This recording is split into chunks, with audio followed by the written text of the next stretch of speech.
साथियों नमस्कार, मैं हूं मनोज अंतानी और आप देख रहे हैं तमाम बहुजन मीडिया। आज दिल्ली विश्वविद्यालय पर हूं और मेरे साथ अति विशिष्ट अतिथि हैं कमल किशोर सेठ साहब। सामाजिक कार्यकर्ता हैं। पिछले कई दशकों से दिल्ली के अंदर वो बहुजन समाज की आवाज को उठा रहे हैं और आप देख सकते हैं इस वक्त रात के 8 बजे है, सर्दी का मौसम है और आज तारीख है 16 दिसंबर। आज के दिन पीछे पोस्टर में लिखा है सस्पेंड जातिवादी डॉक्टर सविता राव।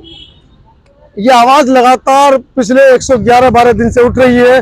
डॉक्टर रितु के प्रोटेस्ट में हम पहुंचे हैं, जहां पर कमल किशोर साहब सेठ साहब लगातार रितु को अपना समर्थन देने के लिए यहां पर पहुंच रहे हैं। सेठ साहब कैसे इस पूरे मामले को देख रहे हैं? 125 दिन हो गए हैं और प्रोफेसर रितु को न्याय मिलने का नाम नहीं मिल रहा है। इस देश में पहले तो मैं कहूँगा सभी को जय भीम, नमो बुद्धाय। सभी साथियों को जय भीम। साथियों, मैं ये कहना चाहता हूँ कि आज देश में जातिवाद इतना बढ़ रहा है कि तमाम पूरे भारत में विभिन्न रूपों में जातिवाद हो रहा है और उसका एक मेन उदाहरण आप देख रहे हैं कि दिल्ली यूनिवर्सिटी में प्रोफेसर रितु सिंह बैठी हुई हैं। इनको भी जाति व्यवस्था के अंदर ही इनकी ये जो दौलत कॉलेज की प्रोफेसर सविता राय ने जातिगत के अंतर्गत ही इनको जो है सस्पेंड कर दिया है और ये बहुत लेवल पर होता है। साथियों, मुझे मालूम है कि बहुत पहले जिस देश में काशीराम जी ने कहा था, बाबा साहब ने भी कहा था, जिस देश में जब सत्ता हमारी होगी तो कोई समस्या नहीं होगी। सत्ता वो चाबी है जिससे हर समस्या का ताला खुलता है जी। तो ये जो आंदोलन है, आज जिनका शासन है, जो सत्ता पर हैं, उन्होंने पूरे देश में अपने लोगों को स्थापित कर दिया है।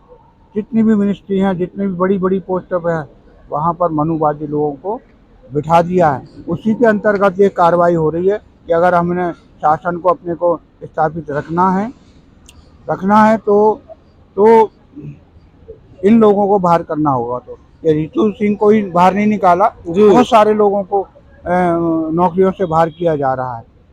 तो आज जो है, तो मैं ये चाहता हूँ कि इस धरने को जो है 110 दिन हो गए, कोई भी सरकार का आदमी इसे मिलने या आश्वासन देने नहीं आया, तो ये दुख का कारण है। शेख साहब, बहुजनों के आंदोलन में एक नारा लगता है, जो दलितों की बात करेगा वो दिल्ली पर राज करेगा। दलितों का नंबर कब आएगा स्वयं राज करने का? सब धोखे से बैठे हुए हैं जी। दिल्ली पर केजरीवाल का राज है। उसने जो ना पॉलिसी अपनाई जी, उससे वो देश का राजा बन गया। किसी को भी नहीं मालूम था कि केजरीवाल मुख्यमंत्री बन जाएगा। 3 बार वो भी। हाँ, लेकिन गलतियां हमारी ही हैं। ये सच्चाई है कि नीचे लेवल पर पूरे देश का वोट शहरों में बिकता है और गांवों में लुटता है, और उस वोट के बिकने और लुटने से दूसरे सत्ता में बैठ जाते हैं। फिर बाद में हम रोते हैं कि ये क्या हो रहा है। सेठ साहब, 2 बार राज्यसभा सांसद अरविंद केजरीवाल ने दिल्ली से बनाकर भेजे हैं। पंजाब में भी यही हाल था। वोट तो लिया बहुजन समाज का, लेकिन जब राज्यसभा भेजने की बात होती है तो वो एक भी बहुजन समाज के व्यक्ति को राज्यसभा नहीं भेज पाए। उसके बावजूद इन बहुजन समाज के, इन दलितों की, इन शोषित पिछड़ों की आवाजें निकल कर नहीं आती हैं, नहीं बदलती। इनकी विचारधारा नहीं बदलती क्योंकि इनको होश ही नहीं है कि हमारा क्या लुट रहा है।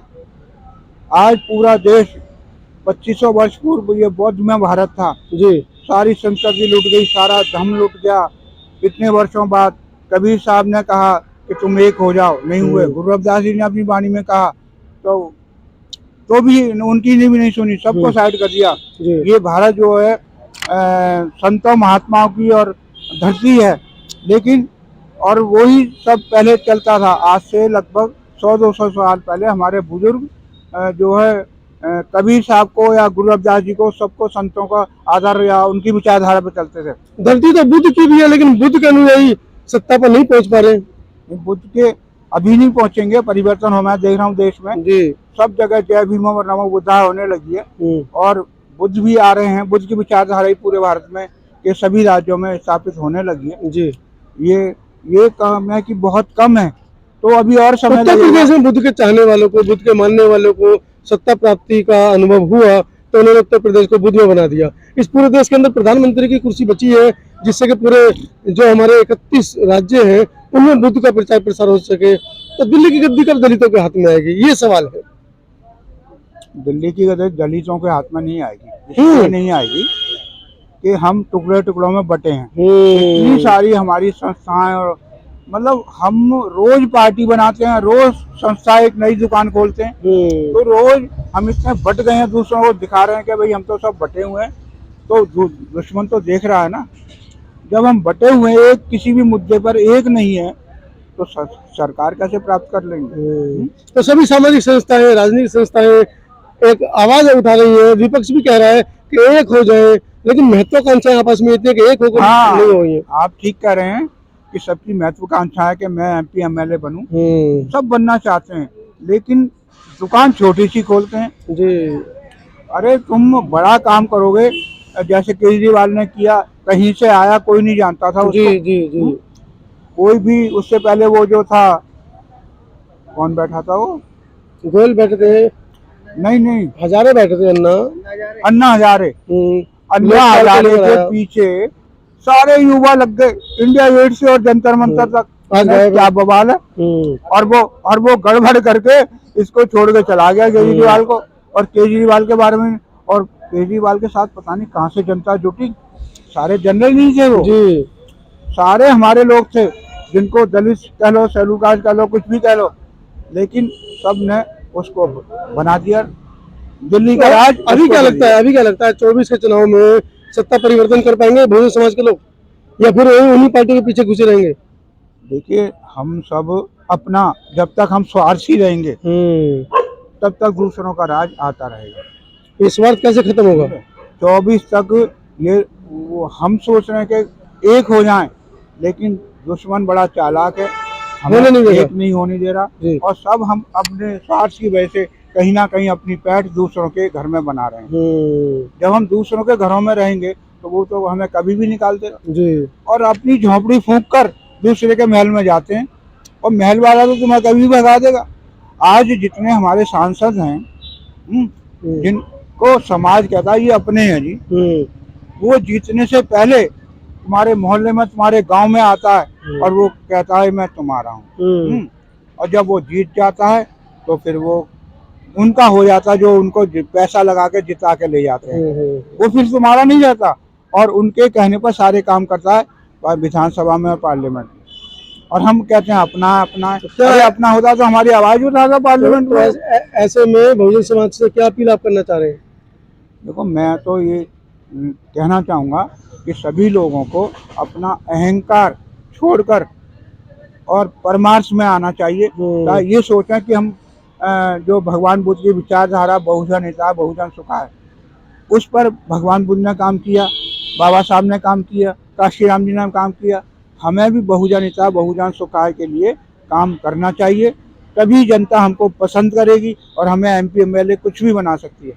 और यदि हम उस विचारधारा पे काम नहीं करेंगे, बुद्ध की और बाबा साहब की विचारधारा पे, तो मुझे नहीं लगता कि 24 में भी आप आ जाएं, क्योंकि दुश्मन जो बड़ा शातिर, क्योंकि इसलिए नहीं आ सकते कि आज पूरे देश पर कब्जा जो सत्ता में है उसका है, उस विचारधारा का है, और उनके बंदे आज घर घर में, गांव गांव में घूमते हैं।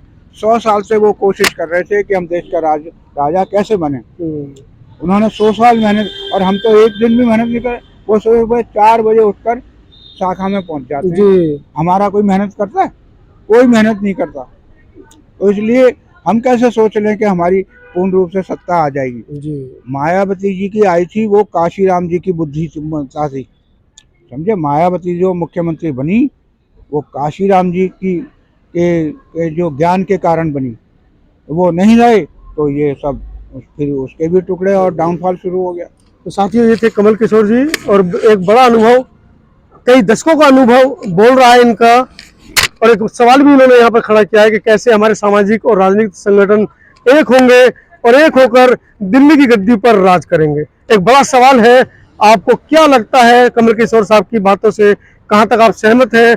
कमेंट सेक्शन में जरूर लिखिएगा। और हाँ, हमारे चैनल को, सभी चैनल को, जिस भी चैनल पर आप ये वीडियो देख रहे हैं, सब्सक्राइब और लाइक जरूर करें, और हाँ, अपने ग्रुपों में शेयर जरूर करें अगर आपको लगता है कि हम वाकई में आपके हक की आवाज़, आपके अपनों के अधिकार, आपके अधिकार की आवाज़ आप तक पहुंचा रहे हैं। बहुत बहुत धन्यवाद। दिल्ली से मनोज अंतानी, आप सभी चैनल्स के लिए धन्यवाद।